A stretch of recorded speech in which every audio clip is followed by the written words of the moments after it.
Man, with all this newfound hype for Phoenix bases, I've got a lot to cover in the next coming weeks in terms of Generation Zero news and information. But in the figurative, everyone asks what the Phoenix base is doing, but not how the Phoenix base is doing. We're gonna talk here today for a short bit on why the base assault update is so hyped for Generation Zero's near future, and sets up some awesome potential opportunities for Generation Zero's far future. So what's going on, everyone? My name's Panabris Infinite, and I've gotta say, dudes, this update is so low-key mega hype. It's kinda weird, but I kinda dig it, you know? Like, liberating Phoenix bases and destroying them and everything, I think this is going to be potentially a very radical new thing for us to engage with in the game here. And with the recent revelation that these bases will be ones that we're taking back from Phoenix, this opens up so many questions. Will Phoenix try to fight back and take these bases back after we take them back? What will we get for taking these bases? And what kind of loot will we get along the way as we take these bases down? Well, for that last one, we can already figure at least one very important loot source that will be way more prosperous in the farmlands here. Harvester drop stations. We actually see them in a few of the bases already through the recent trailer, and many more are likely hidden through these Phoenix bases.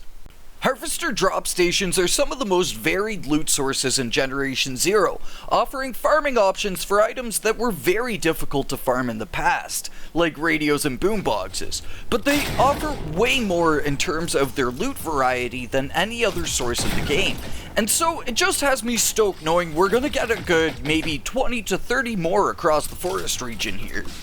But beyond that, with us claiming these Phoenix bases for ourselves, it just opens things up in a huge way. I previously thought that these Phoenix bases would be more like a thing you take down than respawns maybe after a while, but it seems like we're going to have much more engagement in the Phoenix base process than I anticipated.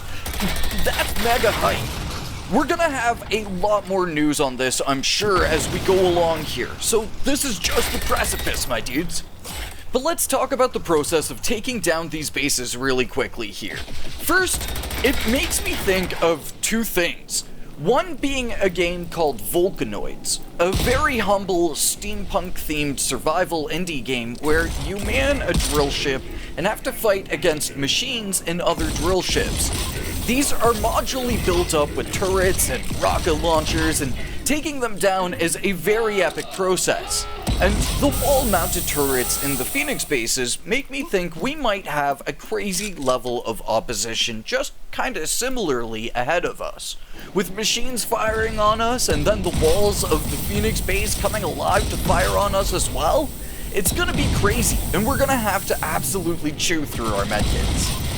We'll have our own choices of destroying these bases from the outside in or the inside out, and I think that'll lead to some real fun and kind of like unique experiences for us all.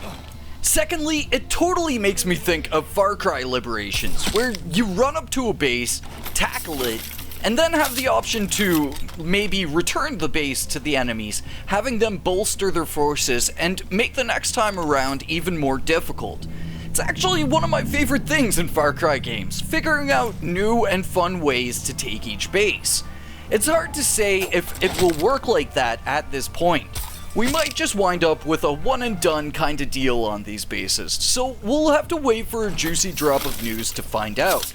But if it does wind up with something where each time you take the base, then reset it and earn something maybe unique along the way, then friggin' heck yeah, man.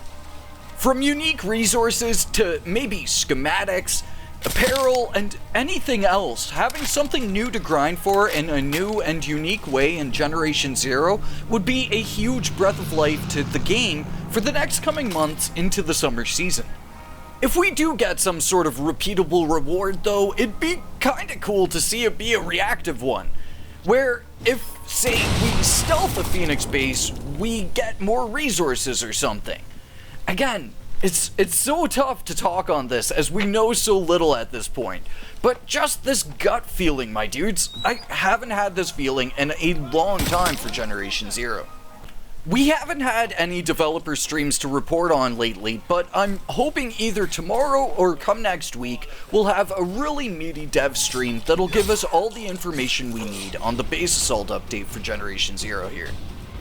And the last thing we'll talk on here, outside of the potential fun and epic feeling of challenging Phoenix bases and rewards for claiming so-called bases, is the potential of this going further into Generation Zero's future. Something I've always wanted to see, literally since my first week of playing the game back in 2019, are some sort of repeatable dungeons here in Generation Zero. And with us seeing the Phoenix motif, design, and art style expanded on here, we're also seeing the potential of what a so-called dungeon could be like in the future of the game. With us seeing new goals of destructibles, new offensive options like wall-mounted turrets, all of this would be insane to experience in some sort of a close-quarters Phoenix array underground. We've seen steps towards the underground of Osterturn with the landfall update in the Matryoshka reports.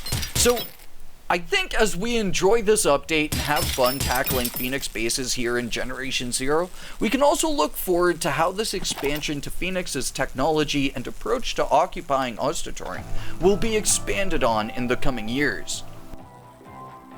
Also, I said in my last video that stealthing Tylovden would be easy.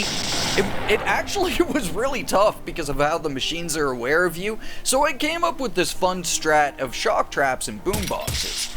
It might make a reappearance here someday if we can repeat these base assaults. But, my dudes, really, I think this is going to be an incredible update. We're already looking at inventory sorting, map revamps, new side missions, and these new base assault missions. This so far is looking huge, and we're only at the tip of the iceberg here. So, dudes, thank you kindly for watching, stay radical, and I will catch you all in the next one. Until then, peace.